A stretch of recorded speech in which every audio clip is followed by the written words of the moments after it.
Hello, नमस्कार। आप सबका स्वागत है आपकी अपनी दक्षता टीचिंग अकेडमी में। तो आज का वीडियो मैंने लिया है एक प्रैक्टिस सेट टीजीटी मैथमेटिक्स के लिए। तो आइए वीडियो स्टार्ट करते हैं।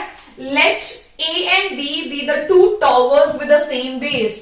ये जो आपका जो क्वेश्चन फर्स्ट क्वेश्चन है, ये आपका चैप्टर है हाइट एंड डिस्टेंस।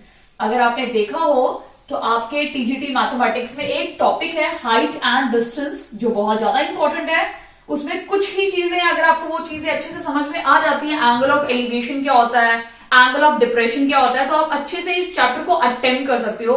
प्लस ये कंटिन्यूटी है ट्रिग्नोमेट्री की, तो ट्रिग्नोमेट्री के आपको कुछ फॉर्मुलेज पता होना चाहिए, sine theta, cos theta, tan theta के फॉर्मुलेज। क्लियर? एकदम क्वेश्चन देख लेते हैं। Let A and B the two tower on the same base, यानी हमें सबसे पहले इसका डायग्राम बनाना पड़ेगा।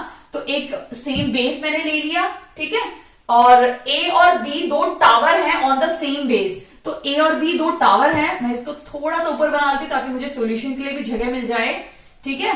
तो यहां पे मैंने बना दिया टावर ए, ये मेरा ए टावर है और ये मेरा बी टावर है। क्लियर है? ऑन द सेम बेस पे मैंने दोनों टावर बना दिए। From the mid point of the line joining their feet, इन दोनों की जो फीट ज्वाइन कर रही है उसका मिड पॉइंट मुझे लेना है, ठीक है। और फिर मुझे क्या करना है, द एंगल ऑफ एलिवेशन। अब मुझे एंगल ऑफ एलिवेशन बनाना है। जनरली एंगल ऑफ एलिवेशन हम कब बनाते हैं, जैसे मैं यहां से सूरज को देख रही हूं, ठीक है, कि आज देखती हूँ सूरज निकला है या नहीं निकला, मुझे कपड़े सुखाने हैं। तो जब मैं ऊपर की तरफ देख रही हूं सूरज को, तो जब वो एंगल बनता है, जो मेरे साइड से जो एंगल बन रहा है वो होता है एंगल ऑफ एलिवेशन, ठीक है। तो यहां से जो एंगल ऑफ एलिवेशन बन रहा है इस पॉइंट पे, वो है 30 डिग्री और 60 डिग्री। क्लियर? यानी ए और बी से एंगल ऑफ एलिवेशन 30 डिग्री और 60 डिग्री बन रहा है, ठीक है। क्योंकि ए पहले लिखा है तो ऑब्वियसली बात है एंगल ए से 30 डिग्री बनेगा और एंगल बी से ये बनेगा 60 डिग्री। क्लियर है? Respectively the ratio of their height, अभी हमें इनकी हाइट का रेशियो निकालना है। तो मैं इसकी हाइट ले लेती हूं h1, ठीक है, और इसकी हाइट मैंने ले ली h2, ठीक है। ये दोनों मैंने हाइट ले ली। अब हमें ये निकालना है, इस पॉइंट को मैं ले लेती हूं, ये a b, और इस पॉइंट को c ले लिया, ये d ले लिया, और ये मैंने e पॉइंट ले लिया, ठीक है। हमें किसका रेशियो निकालना है, इनके हाइट का रेशियो निकालना है। क्लियर? तो हम क्वेश्चन स्टार्ट करते हैं। तो सबसे पहले आपको तीन फॉर्मूले पता होना चाहिए इसमें, जो बहुत ज्यादा इंपॉर्टेंट है। एक है साइन थीटा का फॉर्मूला। साइन थीटा होता है हमारा परपेंडिकुलर अपॉन हाइपोटेन्यूज। अगर आपको पता हो तो पाइथागोरस थ्योरम में जब भी हम पाइथागोरस थ्योरम अप्लाई करते हैं, वो जनरली हम राइट एंगल ट्रायंगल पे ही अप्लाई करते हैं। तो राइट एंगल ट्रायंगल में जिस लाइन, ये जो लाइन होता है इसको हम बोलते हैं परपेंडिकुलर। जिस पे होता है वो ट्रायंगल खड़ा, उसको हम बेस बोलते हैं। और सबसे लॉन्गेस्ट साइड, सबसे बड़ी साइड को हम हाइपोटेन्यूज बोलते हैं, जो 90 डिग्री के बिल्कुल अपोजिट होती है, उसको हम क्या बोलते हैं, हाइपोटेन्यूज। क्लियर? ये चीज क्लियर है? तो इसी तरह से आपको ये तीन फॉर्मूले इस चैप्टर के लिए तीन ही सफिशिएंट है। साइन थीटा का है perpendicular upon hypotenuse, cos theta का है आपका बेस अपॉन हाइपोटेन्यूज, एंड आपका जो टेन थीटा का है वो है परपेंडिकुलर अपॉन बेस। ये तीन फॉर्मूले आपको इस चैप्टर के लिए लर्न करने हैं, ठीक है। और आपको ये भी अच्छे से पता है कि साइन का ऑपोजिट होता है हमारा कोसेक, ठीक है, कॉस का ऑपोजिट होता है सेक, और टेन का ऑपोजिट होता है हमारा कॉट थीटा। क्लियर? तो अगर ये इनके ऑपोजिट होते हैं तो इनका भी फॉर्मूला चेंज हो जाएगा। अगर ये P अपॉन H है तो कोसेक क्या हो जाएगा, H अपॉन P। अगर ये सेक, ये बेस अपॉन हाइपोटेन्यूज है तो सेक क्या हो जाएगा, हाइपोटेन्यूज अपॉन बेस। ये 1 upon base upon perpendicular upon base है, तो हमारा जो कॉट थीटा हो जाएगा वो क्या हो जाएगा, बेस अपॉन परपेंडिकुलर। क्लियर है? ये बिल्कुल इनके रेसिप्रोकल या अपोजिट बोल सकते हैं। क्लियर है? तो ये तीन फॉर्मूले आपको इस चैप्टर के लिए लर्न करने हैं, और बाकी लर्न करने की बिल्कुल भी जरूरत नहीं है, क्योंकि जनरली इन तीनों से ही आपके क्वेश्चन सॉल्व हो जाएंगे हाइट एंड डिस्टेंस के। बस एक चीज आनी चाहिए, आपको डायग्राम प्रॉपर बनाना आना चाहिए, ठीक है। इस क्वेश्चन को स्टार्ट करते हैं। अगर हम इसे देखेंगे तो ये हमारा एक ट्रायंगल है, ठीक है, इसमें ये थीटा दिया हुआ है, और हम इसको एक्स ले लेते हैं और इसको हम y ले लेते हैं, ठीक है। अलग अलग मैंने ले लिया, ठीक है। बट अगर आपको पता हो, ये क्वेश्चन में क्लियरली बोला है कि C मिड पॉइंट है, तो x और y दोनों क्या है, बिल्कुल सेम है। एक्स और वाई बिल्कुल दोनों सेम है, क्लियर है।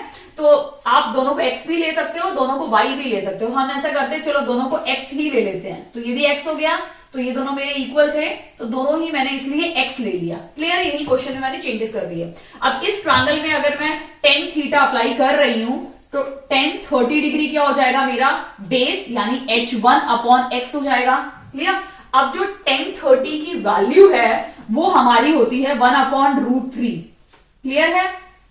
अगर आपको पता हो तो टेन 30 की जो वैल्यू होती है वो 1/√3 होती है, हाइट 1/x, क्लियर है, ये निकल गया। सिमिलरली हम क्या करेंगे, दूसरे इस वाले ट्रायंगल में अप्लाई करते हैं फॉर्मूला, तो ये हो जाएगा हमारा tan 60 degree is equal to height H2/x, ठीक है।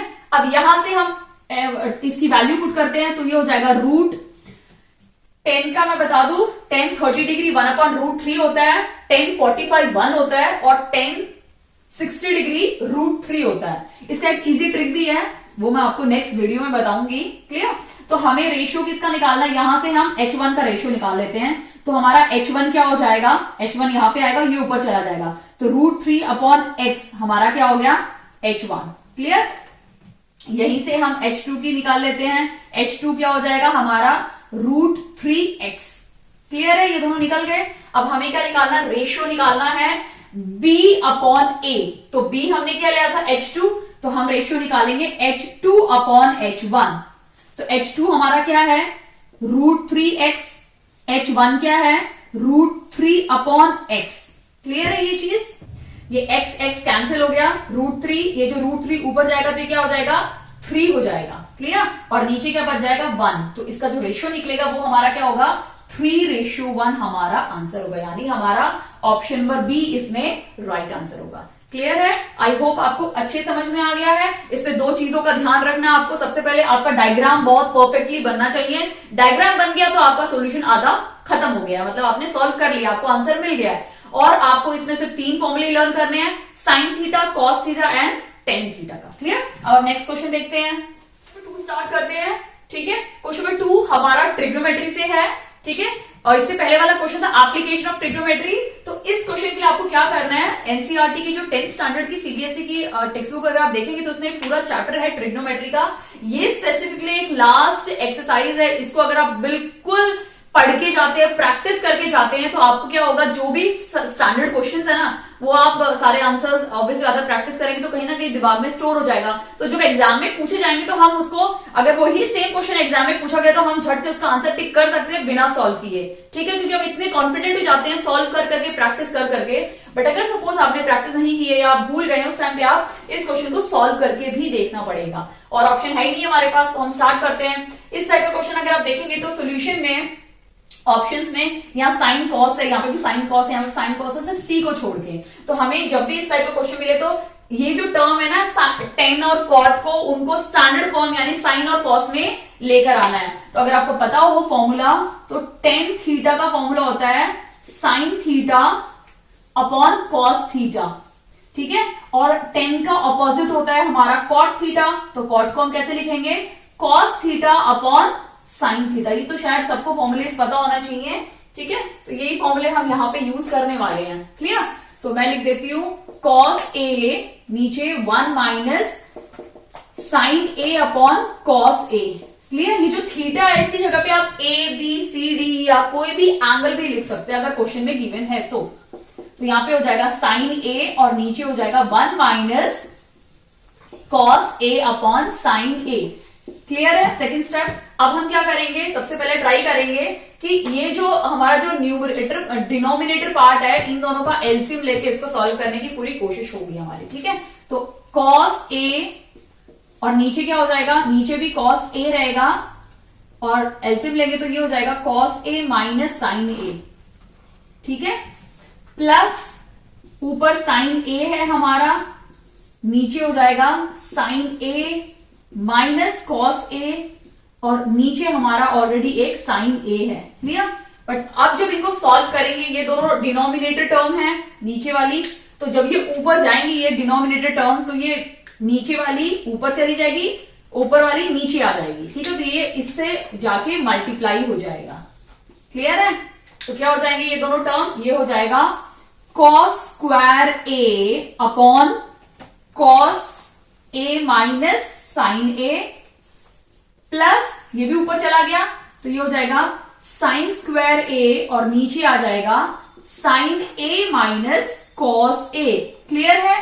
अभी अगर आपको पता हो तो ये कॉस ए माइनस साइन ए है, यहां है sign A minus cos A. अगर मैं यहां पे माइनस डाल दूं तो ये टर्म को मैं इंटरचेंज कर सकती हूं, यानी ये हो जाएगा cos A minus sign A. Clear है? अभी अब अगर आप देखेंगे तो ये दोनों टर्म बिल्कुल सेम हो गई हैं, तो हम इन दोनों को क्या करते हैं, एलसीएम ले लेते हैं। तो अगर हम एलसीएम लेंगे तो ये हो जाएगा कॉस ए माइनस साइन ए, और ऊपर वाले टर्म कैसे लिखेंगे, कॉस स्क्वायर ए माइनस साइन स्क्वायर ए। क्लियर है ये वाला? अब हमें यहां पे हमारे एल्जेब्रिक एक्सप्रेशन के फॉर्मूले पुट कर रहे हैं। अगर आपको पता हो फॉर्मूले तो a minus B whole square, A plus B whole square, A square minus B square वाला फॉर्मूला हम यहां सब्स्टिट्यूट करेंगे, जिसमें ये हमारा क्या है, a है, और ये हमारा क्या है, b है। तो कौन सा फॉर्मूला पुट करेंगे, ए स्क्वायर माइनस बी स्क्वायर वाला, क्या हो जाएगा, a प्लस बी और a माइनस बी वाला फॉर्मूला पुट करेंगे। क्लियर है? तो ये कैसे लिखेंगे इसको, cos A plus sign A cos A minus sign ए, और हमारा डिनोमिनेटर में ऑलरेडी है cos A minus sign A, cos A minus sign ए। तो हमारा ये दोनों कैंसिल हो गए, तो क्या बचा हमारा, कॉस ए प्लस साइन ए। तो इसका मतलब हमारा जो ऑप्शन है वो है option number cos A plus sign ए हो, या फिर इसको आप लिख सकते हो sign A plus cos A. Meaning तो सेम ही है ना दोनों, तो यानी हमारा कौन सा ऑप्शन राइट है, ऑप्शन नंबर डी इसमें राइट आंसर है। क्लियर है? तो इस तरह से आप सॉल्व करके भी ये क्वेश्चन कर सकते हैं और आपको आपका आंसर मिल जाएगा। बाकी अगर आप सीबीएसई का जो 10th स्टैंडर्ड का चैप्टर अगर वो अच्छे से कर लेते हैं तो काफी हद तक इसको अटेम्प्ट करने में आपका कम से कम समय लगेगा। ओके, अब हम क्वेश्चन नंबर 3 देखते हैं। हम देखते हैं क्वेश्चन नंबर 3 है ट्रेपेजियम। ट्रेपेजियम चैप्टर से मतलब लाइक कोऑर्डिनेटर चैप्टर से है। तो एबीसीडी इज अ ट्रेपेजियम, तो एबीसीडी एक ट्रेपेजियम है। Clear? A B C D is a trapezium with A B parallel to C D, यानी ये जो ए बी है सी डी के पैरेलल है और ई एफ के भी पैरेलल है, ये वाला। E and F R the point on side, A D के पास ई पॉइंट है और यहां पे एफ पॉइंट है, ये दोनों क्या है, मिड पॉइंट है। और मिड पॉइंट की एक प्रॉपर्टी होती है, वो एक लाइन सेगमेंट को इक्वल पार्ट्स में डिवाइड करती है। ये चीज बहुत ज्यादा इंपॉर्टेंट है। क्लियर? इसका मतलब ये तीनों के तीनों क्या है, म्यूचुअली पैरेलल है एक दूसरे से। ठीक है? अब क्या बोला यहाँ पे, सच दैट डीई और ई रेशियो दिया हुआ है, डीई और ई ए का रेशियो दिया हुआ है 2:3। ठीक है? ये रेशियो दिया हुआ है 2:3, और हमें दिया हुआ है ए बी का 75 सेंटीमीटर, ये ए बी हमारा दिया हुआ है 75 सेंटीमीटर एंड सी डी 35। ये जो CD है ये हमें दिया हुआ है 35 सेंटीमीटर। क्लियर है? हमें किसकी वैल्यू निकालनी है, ये EF की वैल्यू निकालनी है। क्लियर है? तो अब अगर आपको ये पता हो तो हमें यहाँ पे ट्रेपेजियम में ट्रायंगल चैप्टर में अगर आपने मेरी वीडियो देखी, उसमें मैंने बहुत क्लियरली आपको समझाया है कि जब दो ट्रायंगल सिमिलर होते हैं, ठीक है, अगर मैं बोलूं ये ट्रायंगल और एक और ट्रायंगल दोनों सिमिलर है, तो इनके जो साइड की जो रेशियोज होती है ना, वो इनके साइड की रेशियो इक्वल होती है। ठीक है? यानी दिस साइड अपॉन दिस, इसकी जो रेशियो एक्स वाई ले लेती हूं, तो X ratio Y is equal to, इसको मैं ले लेती हूं Z W, Z ratio W is equal to, इसको मैं ले लेती हूं ए और इसको बी ले लेती हूं, यानी ए अपॉन बी। ये मैंने अपने ट्रायंगल चैप्टर में आपको क्लियरली समझाया था कि जब दो ट्रायंगल सिमिलर होते हैं, सिमिलर की वर्ड यूज कर रही हूं, सिमिलर होते हैं, उस टाइम पे उनकी जो साइड की जो साइड तो इक्वल हो ही नहीं सकती है जब तक वो कॉन्ग्रेंट नहीं होंगे। तो जब ट्रायंगल दो कॉन्ग्रेंट है तो हम बोल सकते हैं उन दोनों की साइड इक्वल है। ठीक है? बट जब दो ट्रायंगल सिमिलर होते हैं उस टाइम पे उनके साइड्स की जो रेशियो होते हैं वो हमेशा क्या होते हैं, इक्वल होते हैं। यही सेम प्रॉपर्टी हम इस वाले क्वेश्चन में अप्लाई करने वाले हैं। ठीक है? तो हम यहाँ पे थोड़ा सा कंस्ट्रक्शन वर्क करेंगे। यहां से मैं क्या करती हूँ, कंस्ट्रक्शन ड्रॉ करके इसको इससे ज्वाइन कर देती हूँ। ठीक है? तो अब अगर आप देखेंगे तो ट्रायंगल इसको मैं नाम दे देती हूं EFG, ठीक है। तो अगर आप देखेंगे इस ट्रायंगल में कि DEG और DAB अगर दोनों सिमिलर ट्रायंगल है, हमें प्रूव करना पड़ेगा सिमिलर। अगर ये दोनों सिमिलर है तो इन दोनों के रेशियो भी सेम इक्वल हो जाएंगे। तो रेशियो कैसे इक्वल होंगे? DE upon DA is equal to GF, sorry not GF, क्योंकि GF तो हमें लेना ही नहीं, हमें तो ये लेना है EG अपॉन AB। क्लियर है? ये दोनों रेशियो बिल्कुल इक्वल होंगे। क्लियर है ये फर्स्ट वाला? अब वैल्यूज पुट कर देते हैं। ये 2 है, DE क्या है? 3 + 2 5 है, EG क्या है हमें पता नहीं है, EG निकालनी है हमें, और ये 75 दिया हुआ है। तो इससे हमें EG की वैल्यू मिल जाएगी। तो EG क्या होगा हमारा यहाँ पे? EG की वैल्यू क्या हो जाएगी? 75 इंटू 2 डिवाइड बाई 5। 5 1 से 5, 5 5 से 25, 15 2 से 30। तो EG की वैल्यू क्या है हमारी? 30। ये निकल गई। क्लियर है? इतना पोर्शन हमारा निकल गया। अब हमें ये निकालना है, तो इसके लिए हम क्या करेंगे? GFB ये वाला छोटा वाला ट्रायंगल और DCB वाला ट्रायंगल हम कॉन्ग्रुएंट सिमिलर प्रूफ करेंगे। तो अब अगर हम बोलते हैं ये छोटा वाला ट्रायंगल और ये बड़ा वाला ट्रायंगल सिमिलर है, तो इनके रेशियोज भी इक्वल हो जाएंगे। तो रेशियो कैसे इक्वल होंगे?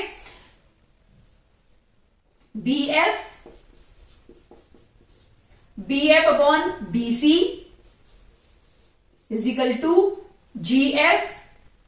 BF लिया तो GF लेना पड़ेगा, GF, क्योंकि अगर मैंने यहाँ पे BF लिया है छोटा वाला, तो इसका छोटे वाला ये वाला मैंने लेना पड़ेगा।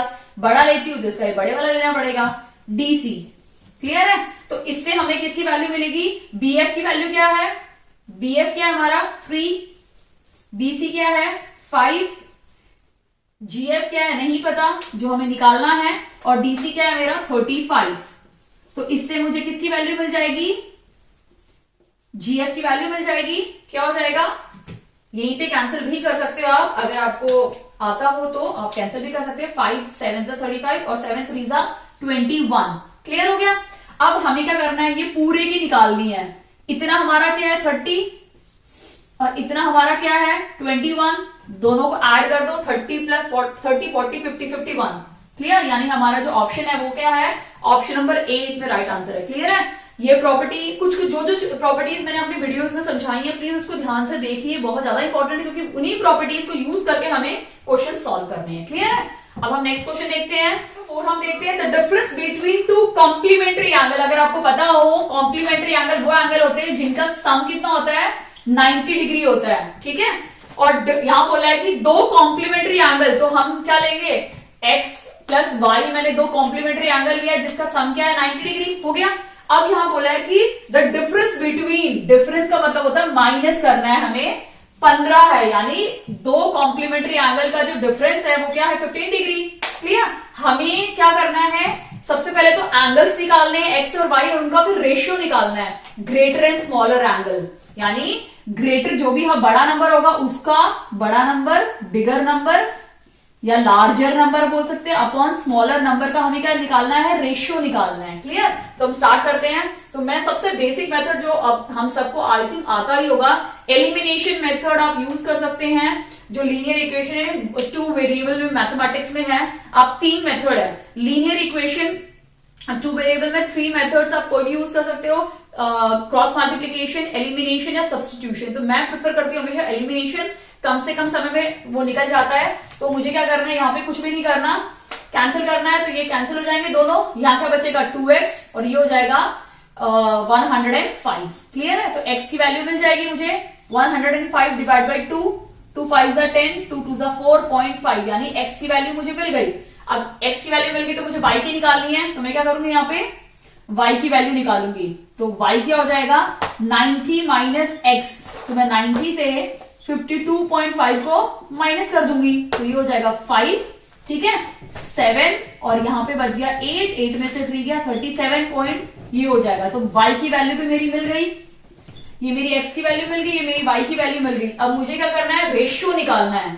ठीक है? क्योंकि ये बड़ा नंबर है, ये छोटा नंबर है, तो हमें रेशियो क्या निकालना था? बड़ा नंबर अपॉन छोटे नंबर का रेशियो निकालना था। तो हम यहाँ रेशियो निकाल देते हैं। तो 52.5 और नीचे हम लिखेंगे 37.5, दोनों का पॉइंट हट जाएगा। क्यों हट जाएगा? क्योंकि दोनों का डेसिमल सेम है। अब 5 से कैंसिल करते हैं, 5 1 5, 5 10 50 हो गया और 5 5 25, ठीक है।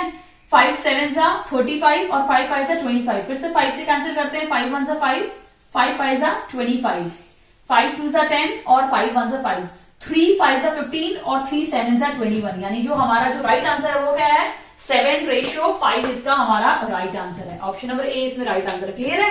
आप इस मेथड से कर सकते हैं, आप इसको x को सब्स्टिट्यूट करके भी इसको सॉल्व कर, जो आपको इजी लगता है आप उस मेथड से x और y की वैल्यू निकाल सकते हैं, अगर आपने लीनियर इक्वेशन इन 2 वेरिएबल को बहुत अच्छे से प्रैक्टिस किया है। ओके, अब ये नेक्स्ट क्वेश्चन देखते हैं। AD is the chord of the circle. ये ऑलरेडी मैंने इस टाइप के सेम क्वेश्चन मैंने अपनी वीडियो में आपको समझाए हुए हैं और ऐसे क्वेश्चंस भी कराए हैं, तो अगर आपने मेरी वीडियो नहीं देखी सर्कल की तो आप जरूर देखिए, आपको समझ में आएगा। तो AB एक सर्कल है जिसमें क्वेश्चन बोला है कि AB is the chord of the circle, तो मैंने यहाँ पे AB बना दिया। AB मेरी क्या है? सर्कल की कॉर्ड है। एंड AOC डायमीटर है, तो ये O है मेरा और ये मेरा C पॉइंट है, तो AOC क्या है? मेरा डायमीटर है। सच दैट ACB, अगर मैं इसको ज्वाइन कर दूं तो ये 90 डिग्री बन रहा है। 90 डिग्री क्यों बन रहा है मैं बता देती हूं। ये डायमीटर है मेरा, ये वाला पोर्शन मेरा क्या है? डायमीटर है, ये पूरी लाइन। और डायमीटर का जो सम होता है वो कितना होता है? 180 डिग्री। और सेम आर्क से अगर आप इस फिगर को देखेंगे तो ये सेम आर्क से ये भी बन रहा है और इसी सेम आर्क से ये एंगल भी बन रहा है। अगर ये 180 डिग्री है तो ये इसका क्या हो जाएगा? हाफ, यानी 90 डिग्री। क्लियर है? तो अगर आपको ये समझ में आया है क्यों 90 डिग्री है, तो ये इस वजह से 90 डिग्री है क्योंकि दोनों के दोनों एंगल सेम आर्क पे बन रहे हैं। ठीक है? और जब भी ऐसे कोई सेम आर्क पे दो एंगल बनते हैं तो जो सेंटर एंगल होता है ना उसका हाफ होता है। अगर किसी भी सर्कल के किसी भी पॉइंट पे अगर आप एंगल बनाते हैं तो वो इसका हाफ हो जाता है और इसका डबल हो जाता है। क्लियर है? तो ये 90 डिग्री समझ में आया। और AC भी हमें दिया हुआ है 50 डिग्री। ओके, अब क्वेश्चन में क्या पूछा है? AT is the tangent to the circle. तो हमें AT बनाना है। AT मैंने बना दिया। जो टेंजेंट है ऑब्वियसली बात है, टेंजेंट की प्रॉपर्टी है कि वो 90 डिग्री एंगल बनाता है रेडियस के साथ, यानी परपेंडिकुलर होता है। ठीक है? हमें क्या निकालना है? BAT यानी हमें ये वाला एंगल निकालना है। ठीक है? बहुत सिंपल है। ये 50 डिग्री है। सबसे पहले तो मैं एक चीज बता दूं कि ये एंगल भी हमारा क्या होगा? 50 डिग्री। अब आप पूछेंगे क्यों होगा? क्योंकि मैंने इसको भी अपने वीडियो में काफी एक्सप्लेन किया कि जब ये एंगल और ये एंगल हमेशा क्या होते हैं? इक्वल होते हैं। एक तो ये मेथड से आप इसको सॉल्व कर सकते हो। दूसरा ये मेथड है कि एक ट्रायंगल का सम कितना होता है? 180 डिग्री। क्लियर? तो ये 90 है और ये 90 और ये 50 है, तो ये 140 हो गया। तो sum of angles of a triangle से हमें ये वाला मिल जाएगा 40 डिग्री।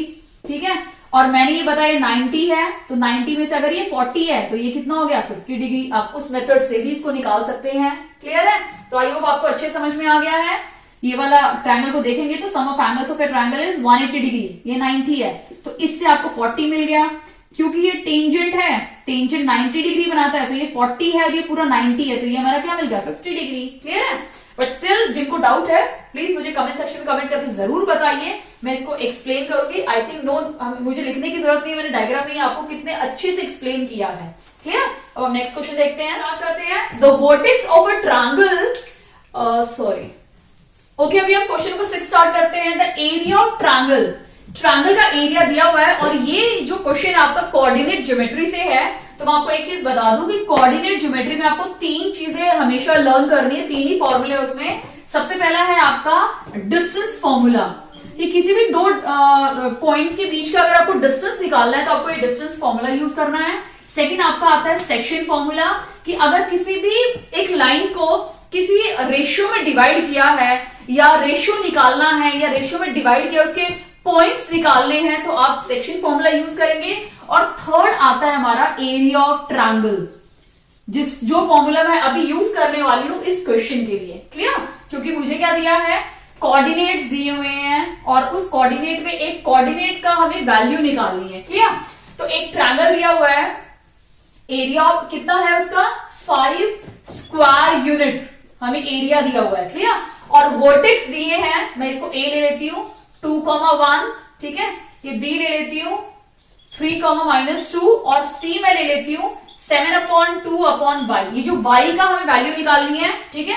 तो जब इस तरह से आपको चीजें दी हुई तो आपको सबसे लास्ट वाला एरिया ऑफ ट्रायंगल यूज करना है, और कोई आप यूज ही नहीं कर सकते हो, क्योंकि अदरवाइज आपको फिर इनका डिस्टेंस निकालना पड़ेगा, फिर आपको कोई फॉर्मूला यूज करना पड़ेगा और वो बहुत लेंथी प्रोसेस हो जाता है। तो हम क्या करेंगे, यहाँ पे फॉर्मूला यूज करेंगे। फॉर्मूला क्या है, एरिया ऑफ ट्रायंगल का। उसमें आपको क्या करना है मैं आपको समझा देती हूँ। हाफ लिखना है। अब ये जो फर्स्ट वैल्यू है मेरी x1 है, ये y1 है। ये मेरी x2 वैल्यू है, ये y2 वैल्यू है। ये मेरी x3 है, ये y3 वैल्यू है। तो सबसे पहले मैं क्या करूंगी, हाफ लिखा मैं x1 लिखूंगी, ठीक है, और x1 के साथ मैं y2 माइनस y3 लिखने वाली हूं, ठीक है, प्लस ऐसे ही x2 लिखूंगी, ऐसे ही x3 और x4 का मैं सब कंप्लीट करने वाली हूं। अगर मैं x2 लिख रही हूं तो 2 का मैं y नहीं लूंगी, 3 और 1 का y लेने वाली हूं। क्लियर? तो हम अब सॉल्व करते हैं इसको। तो हाफ, अब x1 हमारा 2 है, y2 क्या है, -2 माइनस y। क्लियर? ये मैंने y लिख दिया, प्लस x2 मेरा 3 है, इसमें हम क्या लिखेंगे, y -1 प्लस अब मेरा x3 क्या है, 7/2, और अंदर क्या लिखूंगी मैं, y1 माइनस y2, यानी 1 माइनस, और ऑलरेडी y2 के पास माइनस है तो माइनस माइनस प्लस हो जाएगा।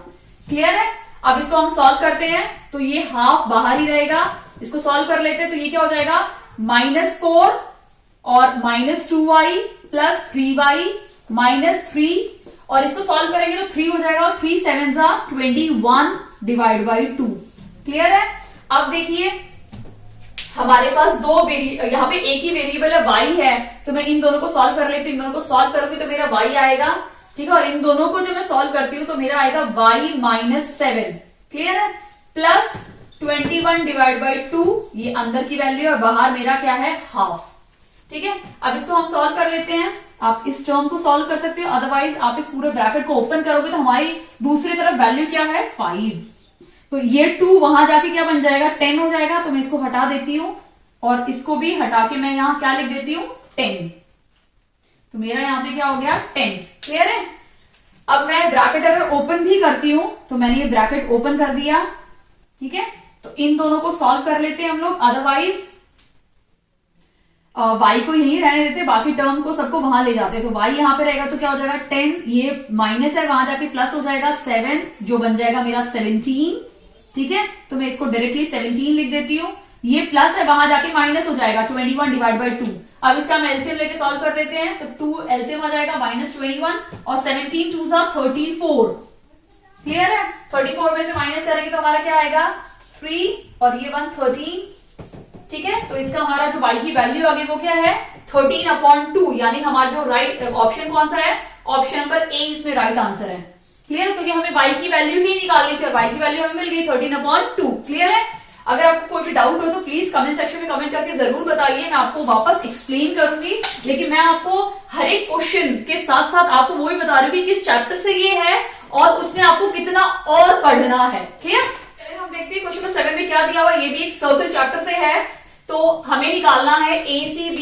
ठीक है, ये ACB की वैल्यू हमें निकालनी है। ठीक है, तो अगर आप इस फिगर को देखेंगे तो वही हमें आर्क या चाप वाला निकालना है कि अगर एक सेम आर्क से अगर आपके एंगल्स बने हुए हैं, ठीक है,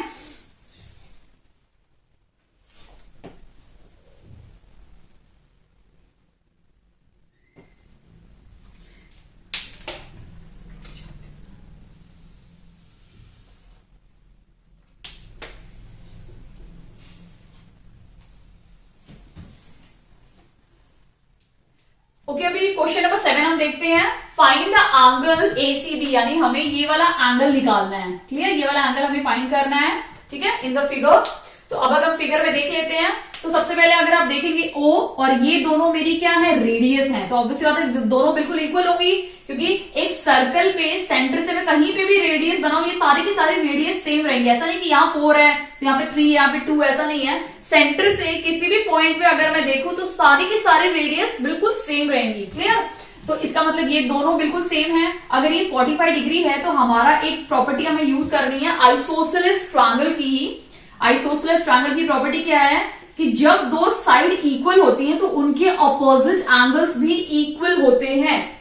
तो अगर ये साइड दोनों इक्वल है तो इसका ऑपोजिट एंगल ये है और इसका ऑपोजिट एंगल ये है, तो ये दोनों एंगल्स भी इक्वल होंगे। तो वैसे ही ये दोनों, ये ट्रायंगल जो AOB है ये एक आइसोसेलेस ट्रायंगल की तरह एक्ट कर रहा है, जिसमें AO और OB रेडियस है और दोनों इक्वल है, तो इनके ऑपोजिट एंगल्स भी इक्वल होंगे।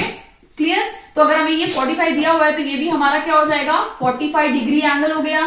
ठीक है, ये 45 है, ये 45 है, तो ये हमारा क्या हो जाएगा 90 डिग्री, क्योंकि एक ट्रायंगल का जो सम होता है वो 180 डिग्री होता है। 45 तो हमारा ये क्या हो गया 90 डिग्री। और एक चीज मैं आपको समझा दूं कि मैंने आपको एक चीज सर्कल चैप्टर में बताया था कि जब एक कॉमन आर्क से एंगल्स बनते हैं तो जो एंगल सेंटर से बनता है ना, सॉरी सेंटर से उसका हाफ होता है। अगर आप सर्कल के किसी भी पोर्शन पे अगर एंगल बनाते हैं तो उसका हाफ हो जाता है। तो अगर ये 90 डिग्री है तो 90 का हाफ क्या हो जाएगा 45 डिग्री। क्लियर? बट अगर ये 45 होता तो ये इसका क्या हो जाता और भी हाफ हो जाता। इससे पहले वाले क्वेश्चन मैंने आपको समझाया था, जब वो डायमीटर का 180 डिग्री था तो उसका हाफ 90 हो जाता है। तो वैसे ही इसका जो सम होगा वो क्या होगा 45 डिग्री। यानी हमारा जो ऑप्शन और बी है इसमें क्या है, राइट आंसर है। तो हर क्वेश्चन को हमें सॉल्व करने की जरूरत नहीं, कुछ अपने माइंड में या कैलकुलेशन करके इसको सॉल्व कर सकते हैं। ओके, अभी हम नेक्स्ट क्वेश्चन देखते हैं। क्वेश्चन नंबर 8 हम देखते हैं। ये हमारा है अरिथमेटिक प्रोग्रेशन से, और इसके भी कुछ सिलेक्टेड फॉर्मूलेज हैं जो आपको लर्न करने हैं और उन पे बेस्ड क्वेश्चन आते हैं। एक होता है सम ऑफ nth टर्म का फॉर्मूला और एक होता है nth टर्म का फॉर्मूला। तो मैं डिस्कस कर लेती हूँ फॉर्मूले। nth टर्म का फॉर्मूला क्या होगा, a प्लस n-1d, जिसमें a हमारा होगा फर्स्ट टर्म, जब भी कोई सीरीज बनती है उसकी पहली टर्म होती है हमारी a, और ये जो d है ये होता है हमारा कॉमन डिफरेंस, कि जब हम कोई सीरीज बना रहे हैं 2, 4, 6, 8, तो ये मेरी सीरीज है, इसमें पहला टर्म क्या है 2 है, तो a मेरा 2 हो गया। अब अगर मैं इन दोनों के बीच का डिफरेंस निकालूं तो मेरा 2 है, इन दोनों के बीच का डिफरेंस भी 2 है, तो ये जो डिफरेंस निकलता जा रहा है ना सभी सीरीज के बीच बीच में, वो मेरा है d, that is common difference. Okay, और n है मेरा नंबर ऑफ टर्म। अगर मैं निकालना चाहती हूं, यहाँ पे a 8th टर्म बोला है, तो अगर मैं a 8 निकालना चाहती हूँ, मैंने n की जगह 8 लिखा, तो वैसे ही मैं अंदर भी n की जगह पे 8 लिखूंगी, तो ये क्या हो जाएगा a प्लस 7d। क्लियर? तो पहला एक फॉर्मूला है nth टर्म का और एक फॉर्मूला होता है सम ऑफ nth टर्म का। ठीक है, ये दो फॉर्मूले पे बेस्ड ज्यादातर क्वेश्चन पूछे जाते हैं अरिथमेटिक प्रोग्रेशन से। क्लियर? तो हम देख लेते हैं क्वेश्चन अरिथमेटिक प्रोग्रेशन का। The 8th term of AP is, यहां पे बोला है कि AP की जो 8th टर्म है is half of its second term, यानी हाफ ऑफ मतलब मल्टीप्लीकेशन होगा इट्स सेकेंड टर्म, यानी A2 टर्म, एंड ये पहला हमारा बन गया, ये फर्स्ट इक्वेशन है, इसको हम लिख लेते हैं। तो A8 को हम लिखेंगे A प्लस 7D, ये हाफ हो जाएगा। ठीक है, इसको लिखेंगे A प्लस D, तो ये 2 उस साइड चला जाएगा, तो ये क्या बन जाएगा 2A plus 14D is equal to A plus D। Clear है? इसको सॉल्व करेंगे तो ये दोनों टर्म को अगर मैं अंदर ले लेती हूँ तो ये भी माइनस हो जाएगी और ये भी माइनस होके 0 हो जाएगा, तो ये हो जाएगी A plus 13D is equal to 0। ये हमारी पहली इक्वेशन बन गई। क्लियर है? अब दूसरा क्या बोला है, हमने कहा था सॉल्व कर लिया, हमने सॉल्व किया है सेकेंड टर्म तक, इट्स सेकेंड टर्म यहां तक हमने सॉल्व कर लिया। सेकेंड पार्ट देखते हैं। 11th टर्म यानी A11 एक्सीड्स मतलब बढ़ रही है आगे। ठीक है, यानी माइनस डालते हैं 1/3 ऑफ मतलब multiplication A4th term by 1। Clear है? तो ये हमें मिल गई, इससे भी हम वैल्यू निकालेंगे और फिर दोनों को सॉल्व करके हम A और D की वैल्यू निकाल के A15th टर्म निकालेंगे। क्लियर? तो इसको कैसे लिखेंगे A प्लस 10D माइनस, इसको हम लिखेंगे A plus 3D is equal to 1। ठीक है, इसको सॉल्व कर लेते हैं। तो A plus 10D minus, open करेंगे ब्रैकेट, तो A डिवाइड बाय 3 प्लस ये 3 कैंसिल होकर D हो जाएगा इज इक्वल टू 1, और माइनस भी आएगा, सॉरी बीच में मैं माइनस डालना भूल गई, क्योंकि ब्रैकेट ओपन होगा तो माइनस आ जाएगा। ठीक है, तो ये सॉल्व करेंगे तो ये क्या हो जाएगा A है और minus a minus A upon ये हो जाएगा और 10a, और इसको सॉल्व करेंगे तो ये हो जाएगा मेरा 9d is equal to 1। Clear. अब इसको सॉल्व करेंगे तो क्या होगा, एलसीएम 3 हो जाएगा और ये 3a हो जाएगा। 3a में से a माइनस करेंगे तो क्या हो जाएगा हमारे पास 2a। ठीक है। अब मैं क्या करूंगी, इसको सॉल्व करने के लिए इसको मैं 3 से मल्टीप्लाई कर देती हूं। अब मैं अगर 3 से मल्टीप्लाई करूंगी तो ये मेरा चला जाएगा। ठीक है। तो ये मेरा क्या बचेगा, सिर्फ 2a बचेगा। 9 3 ये मेरा बन जाएगा 27d और ये मेरा बन जाएगा 3। तो मैंने वो जो फ्रैक्शन वाली वैल्यू है वो बिल्कुल हटा दी। ठीक है। तो ये दो इक्वेशन मिल गई, ये दोनों इक्वेशन। अब मैं इनसे सॉल्व करूंगी मेरी बाकी इक्वेशंस, a और d की वैल्यू निकालूंगी। पहली क्या थी, a प्लस 13d और ये थी तो a प्लस 13d जो 0 थी, और ये है 2a प्लस 27d जो है मेरी 3। तो मैं क्या करूंगी, सेम करने के लिए मैं इसको 2 से मल्टीप्लाई कर देती हूँ। तो ये हो जाएगी 2a, 13 2 26 हो जाएगा, और 0 से भी कोई भी वैल्यू मल्टीप्लाई करो 0 ही रहेगा। अब इसको सॉल्व कर लेते हैं तो ये माइनस हो जाएगा, कैंसिल, ये माइनस और ये माइनस कैंसिल करेंगे तो ये माइनस डी हो जाएगा और ये माइनस 3 हो गया। माइनस माइनस कट गया तो मेरा डी क्या आ गया, 3। ठीक है। तो डी अगर 3 है तो ए क्या मिल जाएगा, डी मेरा 3 है तो ए की वैल्यू क्या आ जाएगी मेरी, ए क्या हो जाएगा -13d। तो -13 इंटू 3, 13 3 39, -39 आ गया। क्लियर है। ए मिल गया, डी मिल गया। हमें निकालनी किसकी है, ए 15 टर्म। तो a प्लस 14d, ए क्या है मेरा -39 प्लस 14 इंटू 3, तो -39 प्लस 14 42। ठीक है। और 39 42 प्लस है, ये माइनस है, सॉल्व करेंगे तो हमें क्या मिलेगा 3, यानी हमारा जो आंसर है वो क्या है, ऑप्शन नंबर ए इसका राइट आंसर है। क्लियर है। आई होप आपको अच्छे से समझ में आ गया है। तो मैं जनरली प्रेफर करती हूँ एलिमिनेशन मेथड, तो इससे मेरी जल्दी वैल्यू निकलती है। बाकी आपकी चॉइस है, आप कोई भी मेथड यूज कर सकते हैं। सब्स्टिट्यूशन अगर आपको इजी लगता है, आप ज्यादा यूज टू है तो go for substitution method. Cross multiplication अच्छा लगता है तो आप उस मेथड से भी कर सकते हैं, बट अगर आपको एलिमिनेशन अच्छा लगता है तो you go by this method. Okay. अब नेक्स्ट क्वेश्चन देखते हैं, 9 देखते हैं। In a given figure A B, ये हमारे लाइन्स एंड एंगल से है ये चैप्टर, और ए बी लाइन और सी डी लाइन दोनों पैरेलल लाइन है, और हमें एंगल्स दिए हुए हैं, ये 50 डिग्री है और ये दिया हमें y माइनस एक्स की वैल्यू निकालनी है। तो सबसे पहले क्या करेंगे हम लोग, अगर आपको पता हो तो ये मेरी पैरेलल लाइन है, ठीक है, और ये मेरा ट्रांसवर्सल है। तो ये जो एंगल है और ये एंगल दोनों क्या हो जाएंगे, इक्वल हो जाएंगे। रीजन क्या है, ऑल्टरनेट इंटीरियर एंगल्स। तो x मेरा क्या हो गया 50 degree by alternate interior angles. क्या है रीजन, ऑल्टरनेट इंटीरियर एंगल्स, क्योंकि अंदर की तरफ है। ठीक है। इस पे भी मैंने वीडियो बना के रखी है, आप जरूर देखिए, मैं लिंक शेयर करूंगी डिस्क्रिप्शन बॉक्स में। ठीक है। अब हमें y की वैल्यू निकालनी है। ठीक है। तो ये फिर से एक और रीजन हो जाएगा। अगर आप देखेंगे फिर से हमारा ए बी और सी डी क्या है, दो पैरेलल लाइन है, और इस बार मैंने ये वाला ट्रांसवर्सल लिया है। तो ये दोनों का जो सम है वो इसके सम के इक्वल होगा। रीजन क्या है, फिर से मैंने ऑल्टरनेट इंटीरियर एंगल्स ले लिया। क्या होगा, ऑल्टरनेट इंटीरियर एंगल्स ही मैंने रीजन लिया। आप कुछ भी ले सकते हैं, आपकी चॉइस है। तो मैंने ये ले लिया। तो ऑब्वियसली बात है, क्या करेंगे हम लोग 127 में से अगर मैं 50 को माइनस करूंगी, क्योंकि 50 प्लस वाई किसके इक्वल है, 127 के इक्वल है, क्योंकि ऑल्टरनेट एंगल्स हमेशा इक्वल होते हैं। ठीक है। तो माइनस करेंगे तो क्या हो जाएगा, ये 7 हो गया और ये भी मेरा क्या हो जाएगा 7। तो मेरा क्या आ गया, ये 77 डिग्री। तो मेरा y क्या मिल गया 77 डिग्री। क्लियर। अब हमें वैल्यू किसकी निकालनी है, y माइनस एक्स।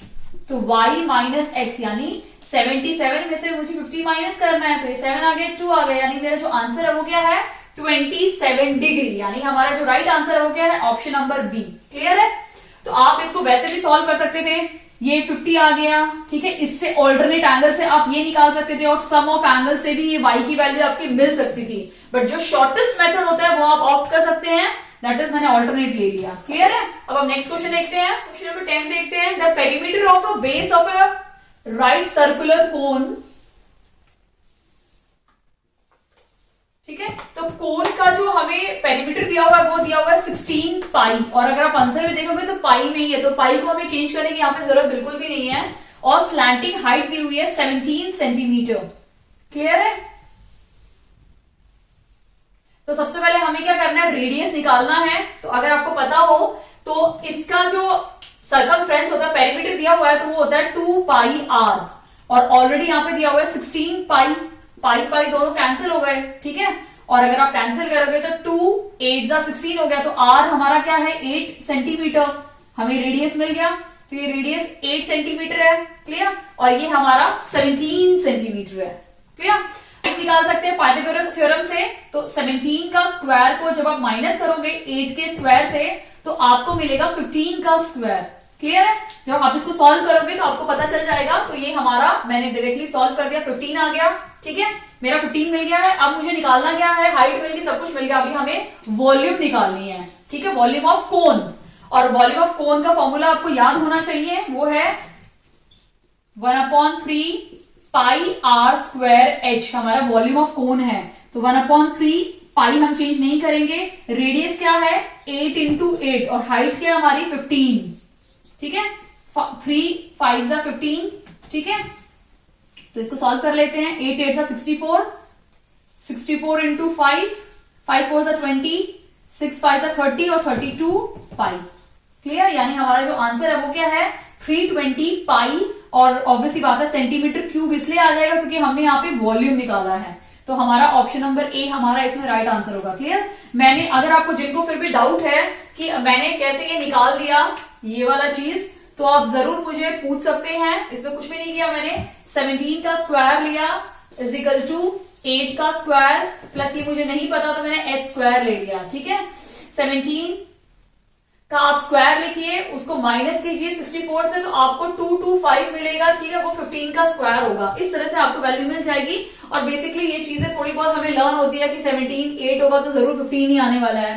25 और शायद 3 होगा तो हमारा 24 आने वाला है। इस तरह से वैल्यू 5 होगा तो 4 3 का कॉम्बो बनता है। तो ये पाइथागोरियन ट्रिपलेट है, जो अगर आपको याद है तो बहुत अच्छी बात है। आपको टाइम वेस्ट करने की जरूरत नहीं है, पाइथागोरस में अप्लाई करके देखने की जरूरत नहीं है, आप डायरेक्टली आंसर भी लिख सकते हैं। क्लियर? अगर आपको वीडियो अच्छी लगी हो तो प्लीज वीडियो को लाइक कीजिए, चैनल पे नए हैं तो प्लीज चैनल को सब्सक्राइब कीजिए। और मैं ट्राई करूंगी कि अभी डेली 10 क्वेश्चंस का सेट ऑफ क्वेश्चंस लेके आऊं और वो मिक्स मैच हो, ताकि आप हर एक टाइप के क्वेश्चंस को अटेम्प्ट कर सकते हैं। तो इससे क्या होगा, एक डाइवर्जेंट थिंकिंग आएगी, जो हम सीडीपी में पढ़ते भी हैं पेडागोजी में, डाइवर्जेंट थिंकिंग की हर टाइप के क्वेश्चंस को हम सॉल्व करने के केपेबल हो जाएंगे। अदरवाइज हम एक ही टाइप के क्वेश्चन करते हैं जब एक चैप्टर करते हैं तो, और जब हम इस तरह से सेट ऑफ क्वेश्चंस करते हैं तो हम डाइवर्जेंट काफी डायरेक्शंस में सोचते हैं। जैसे मैंने इससे पहले जो क्वेश्चन लिया था क्वेश्चन नंबर 9 में, मेरा था कि शॉर्टेस्ट मेथड यूज करना है तो मैंने वो लिया। काफी लोग उसको थोड़ा सा लॉन्ग मेथड से भी यूज करते हैं। तो यहाँ आपका थिंकिंग पे डिपेंड करता है कि आप क्या यूज करते हो, किस टाइप के क्वेश्चन को